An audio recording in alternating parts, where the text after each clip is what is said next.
American செனட்ல ஒரு voting நடக்குது.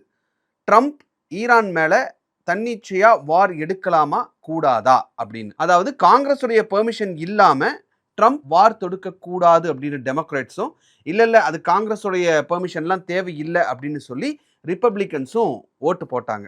அதுல ரிப்பப்ளிகன்ஸ் வின் பண்ணிட்டாங்க. விச் மீன்ஸ் ஈரான் மேல போர் தொடுக்கிறதுக்கு ட்ரம்ப்புக்கு காங்கிரஸுடைய பெர்மிஷன் தேவையில்லை அப்படிங்கிறது 5வது முறையா மறுபடியும் ப்ரூவ் ஆயிருக்கு. வணக்கம் நேர்களே. இந்த ஈரான் யுஎஸ் வார் அப்படிங்கிறது முடிஞ்சிடும் அப்படின்னு பல செய்திகள் வந்தாலும் இப்ப நடந்துட்டு இருக்கக்கூடிய விஷயங்களை பார்த்தா அதுக்கான வாய்ப்புகள் ரொம்ப குறைவு அப்படிங்கிறது தான் பார்க்குறோம். சீஸ்ஃபயர் மாதிரியான விஷயங்கள், பீஸ் டாக்ஸ் மாதிரியான விஷயங்கள் எல்லாமே நடந்தாலும் அமெரிக்கா பின்னாடி சில வேலைகளை அவங்க தொடர்ந்து பண்ணிக்கிட்டே தான் இருக்காங்க அப்படிங்கிறது தான் வரக்கூடிய ரிப்போர்ட்ஸ்ல இருந்து பார்த்தா நம்ம புரிஞ்சுக்கிற ஒரு விஷயமா இருக்கு. இந்த மாதிரி நிறைய விஷயங்கள் நடந்திருக்கு. ஸோ லைனா நம்ம என்னென்ன நடந்திருக்குன்னு பார்த்து let's try to connect the dots. Ceasefire, Iran America வாருக்கான அந்த சீஸ்ஃபயர் அப்படிங்கிறது அனௌன்ஸ் பண்ணப்பட்டிருந்தது, போர் நிறுத்தம் அப்படிங்கிறது. ஸோ இஸ்ரேல், ஈரான், அமெரிக்கா எல்லாரும் இதுக்கு ஆக்சுவலா ஒத்துக்கிட்டாங்க. ஆனா ஒரு பக்கம் இதெல்லாம் நடந்துட்டு இருந்தப்போ இஸ்ரேல் லெபனானுடைய பெய்ரூட் மேல தாக்குதல் நடத்தினாங்க. இதை பார்த்து கோவப்பட்ட ஈரான் ஸ்ட்ரெய்ட் ஆஃப் ஹார்மஸை நாங்க மூட போறோம், எதுக்கு லெபனான் மேல அந்த தாக்குதல் அப்படிங்கிறது தொடர்ந்து நடந்துகிட்டே இருக்கு, இஸ்ரேலை நிறுத்த சொல் அப்படின்னு சொல்லி ஈரான் கோவப்பட்டாங்க. அமெரிக்கா அந்த அதர் சைடு அவங்களுடைய நேவல் பிளாக்கேடை கொண்டு வந்து நிறுத்தினாங்க. அதாவது ஈரானுடைய கடல் வழிகளை கம்ப்ளீட்டா மூடி ஈரானுக்குள்ள யாரும் போக முடியாது, ஷிப்ல வெளியவும் வர முடியாது அப்படின்னு சொல்லி அவங்களுடைய வார்ஷிப்ஸ் எல்லாம் கொண்டு வந்து நேவல் பிளாக்கேட் அப்படின்ற ஒரு விஷயத்த பண்ணியிருந்தாங்க. ஆன் தி அதர் சைடு லெபனான்ல சீஸ் ஃபயர் அப்படின்னு வந்தோன்னையும் உடனே மறுபடியும் சரி நாங்க ஸ்ட்ரெய்ட் ஆஃப் ஹார்மஸை ஓபன் பண்றோம் அப்படின்னு சொல்லி ஈரானும் பணிஞ்சு வந்ததை பார்த்தோம். ஆனால் இந்த சீஸ்ஃபயர் அப்படின்ற ஒரு விஷயம் போயிட்டு இருக்கும்போது எதுக்கு இந்த நேவல் பிளாக்கேட் அப்படிங்கறத நீங்க தொடர்ந்து வச்சுக்கிட்டே இருக்கீங்க அப்படின்னு ஈரான் தரப்புல கேட்கறாங்க. நாங்க உங்ககிட்ட சமரசம் பேசுறதுக்கு ரெடியா இருக்கோம், ஆனா நீங்க வெளியில கொண்டு வந்து யாரையும் உள்ள விட மாட்டேன் அப்படின்னு மிரட்டிட்டு சமரசம் பேசவா அப்படின்னு சொன்னீங்கன்னா எப்படி அதை பண்ண முடியும் அப்படின்னு ஈரான் தரப்புல கேட்கறாங்க. ஸோ உங்களுக்கு உண்மையிலேயே இந்த போரை நிறுத்தணுமா வேண்டாமா அப்படின்ற கேள்விதான் ஈரான் முன் வச்சிருக்கக்கூடிய மிக முக்கியமான கேள்வி. இதெல்லாம் நடந்துகிட்டு இருக்கும்போது ரெண்டாவது இன்னொரு சம்பவம் நடக்குது. என்ன அப்படின்னா, ஈரானுடைய Islamic revolutionary card corps IRGC என்ன பண்றாங்க அப்படின்னா, பெர்ஷியன் கல்ஃப்ல 2 வெளிநாட்டு கப்பல்களை கைப்பற்றுறாங்க. அது மட்டும் இல்லாம ஒரு கப்பலை வந்து ஹிட் பண்றாங்க, அட்டாக்கே பண்றாங்க. இதுக்கு காரணம் அவங்க சொல்றதுன்னா, நாங்க ஒரு சில ரெஸ்ட்ரிக்ஷன்ஸ் வச்சிருக்கோம், அந்த ரெஸ்ட்ரிக்ஷன்ஸ் அவங்க மீறி வந்ததுனால இந்த மாதிரியான நடவடிக்கையை நாங்க எடுக்க வேண்டிய ஒரு சிச்சுவேஷனுக்கு தள்ளப்பட்டோம் அப்படின்னு சொல்லி சொல்றாங்க. மூணாவது, அமெரிக்காவுடைய பிளாக்கேட், அந்த நேவல் பிளாக்கேட் அப்படிங்கிறது தொடர்ந்து அமெரிக்கா பலப்படுத்திக்கிட்டே தான் இருக்காங்க. யுஎஸ் உடைய சென்ட்ரல் கமாண்ட் என்ன சொல்றாங்க அப்படின்னா, ஈரானுக்குள்ள போக வேண்டிய 31 கப்பலை நாங்க திருப்பி அனுப்பிட்டோம், 10,000 வீரர்களை கொண்டு வந்து அங்க நிறுத்தி இருக்கோம், 17 போர்க்கப்பல்கள் வச்சிருக்கோம், 100க்கும் அதிகமான அங்க விமானங்களை கொண்டு வந்து இறக்கி இருக்கோம், இது ஒரு கம்ப்ளீட் மிலிட்டரி ஆபரேஷன் தான் அப்படிங்கிறத யுஎஸ் சென்ட்ரல் கமாண்டும் ஒத்துக்கிட்டு இருக்காங்க. ஸோ ஈரானுடைய பிரசிடென்ட் இதை பார்த்துட்டு என்ன சொல்றாரு அப்படின்னா, நாங்க பேச்சுவார்த்தை அப்படிங்கிற ஒரு விஷயத்துக்கு வந்துட்டோம், ஒப்பந்தம் போடலாம் அப்படின்ற ஒரு விஷயத்துக்கு நீங்களும் வந்தீங்க, ஆனா இதெல்லாம் பண்ணிட்டு பிளாக்கேட் அப்படின்னு சொல்லி ஒரு விஷயத்தை நீங்க எங்களை அச்சுறுத்திட்டே இருந்தீங்க அப்படின்னா, ஏற்கனவே நீங்க நிறைய வாக்குறுதிகள் கொடுத்து அதை மீறி இருக்கீங்க, உங்க மேல எங்களுக்கு ஆக்சுவலா நம்பிக்கையே இல்லை, அதை நிரூபிக்கிற வகையில் தான் இப்போ நீங்க மறுபடியும் பண்ணிட்டு இருக்கீங்க.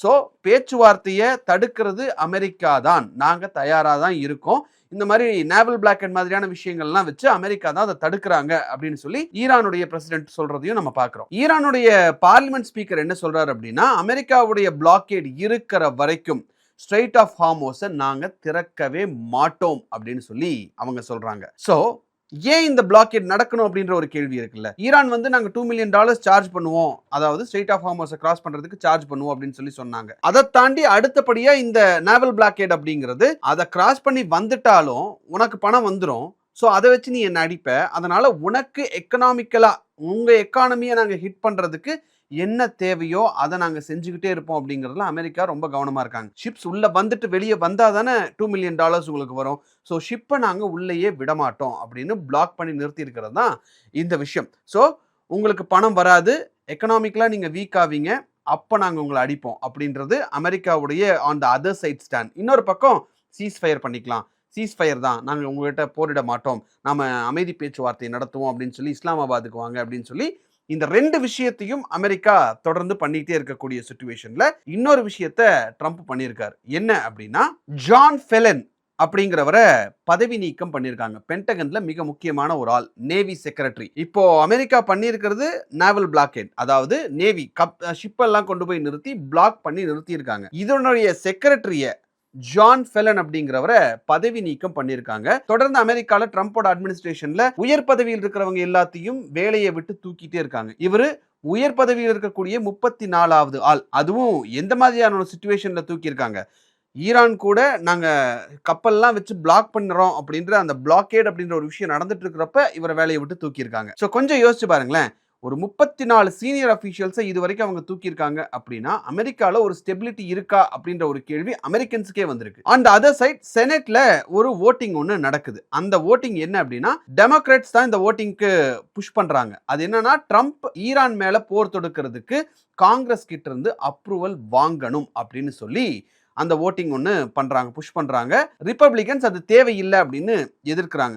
4 தடவை இதுக்கு முன்னாடி நடந்திருக்கு. இப்ப ரீசெண்டா 5வது முறையும் ரிப்பப்ளிகன்ஸ், ட்ரம்ப்புடைய பார்ட்டி தான் வின் பண்ணியிருக்காங்க. இதுல முக்கியமான விஷயம் என்ன அப்படின்னா, ரிப்பப்ளிகன்ஸுக்கு ஒரு டெமோக்ராட்டும் டெமோக்ராட்ஸுக்கு ஒரு ரிப்பப்ளிகனும் மாத்தி கூட ஓட்டு போட்டிருக்காங்க. அப்படி பண்ணப்பவும் ட்ரம்ப்புடைய கட்சி தான் இதுல வின் பண்ணியிருக்காங்க. ஸோ இதோட பாட்டம் லைன் என்ன அப்படின்னு நீங்க பாத்தீங்க அப்படின்னா, ட்ரம்ப் ஈரான் மேல வார் வேஜ் பண்றதுக்கு காங்கிரஸ் கிட்ட பெர்மிஷன் வாங்க வேண்டியது இல்லை அப்படிங்கிறது தான் வந்திருக்கு. ஸோ ஒரு பக்கம் அந்த நேவல் பிளாக்கேட் அப்படிங்கிறது நடந்துகிட்டே இருக்கு, இன்னொரு பக்கம் இந்த ஓட்டிங்ல ட்ரம்ப் வின் பண்ணியிருக்காரு. And other side ceasefire அப்படிங்கிற ஒரு விஷயத்தையும் பேசிட்டே இருக்காங்க.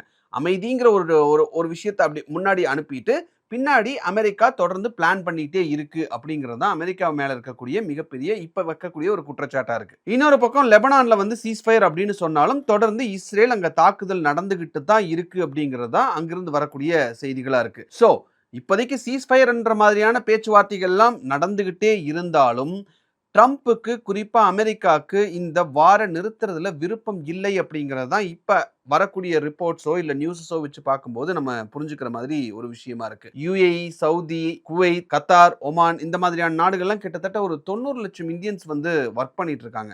அவங்க அனுப்பக்கூடிய ரெமிட்டன்சஸ், அங்கிருந்து அனுப்பக்கூடிய பணம் அப்படிங்கிறது இந்தியாவுடைய எக்கானமிக்கு ரொம்ப முக்கியமா இருக்கக்கூடிய ஒரு சிச்சுவேஷன்ல போர் இன்னும் மோசம் அடைஞ்சது அப்படின்னா சிலர் அங்கிருந்து திரும்பி வரக்கூடிய ஒரு நிலை வரலாம் அப்படிங்கிறது அல் ஜசீரா மாதிரியான நியூஸ் நிறுவனங்களே ரிப்போர்ட் பண்றாங்க. அது மட்டும் இல்லாம உலக அளவுல ஏவியேஷன் ஃபியூல் பற்றாக்குறை அப்படிங்கிறதும் இன்க்ரீஸ் ஆயிட்டே இருக்கு. ஏற்கனவே ஏசியால பல ஏர்போர்ட்ஸ்ல ஏர்லைன்ஸ் வந்து ஏவியேஷன் ஃபியூல் ஷார்டேஜ் இருக்கு அப்படின்றத ரொம்ப ஓப்பனாவே ஒத்துக்கிட்டு இருந்தாங்க. இது இனி வரக்கூடிய காலங்கள்ல இன்னுமே மோசமாகிறதுக்கு வாய்ப்பு இருக்கு அப்படிங்கிறது தான் இப்ப இருக்கக்கூடிய situation. So America cheese fire அப்படின்னு ஒரு விஷயத்த சொல்றாங்க, பிரச்சனை தீந்துரும் அப்படின்னு நாம எல்லாம் நினைச்சுக்கிட்டு இருக்கோம் அப்படின்னா இன்னும் உள்ள ஏதோ பெரிய வேலை பண்ணிக்கிட்டு இருக்காங்க அப்படிங்கிறது தான் நாம புரிஞ்சுக்க வேண்டிய ஒரு விஷயமா இருக்கு. ஸோ இந்த வீடியோ உங்களுக்கு பிடிச்சிருந்ததுன்னா இந்த வீடியோவை லைக் பண்ணுங்க, ஷேர் பண்ணுங்க. குறிப்பா இந்த வீடியோவை ஸ்கூல் ஸ்டூடெண்ட்ஸ் அண்ட் காலேஜ் ஸ்டூடெண்ட்ஸ்க்கு ஷேர் பண்ணுங்க. Let them know what is happening in the world. Thank you.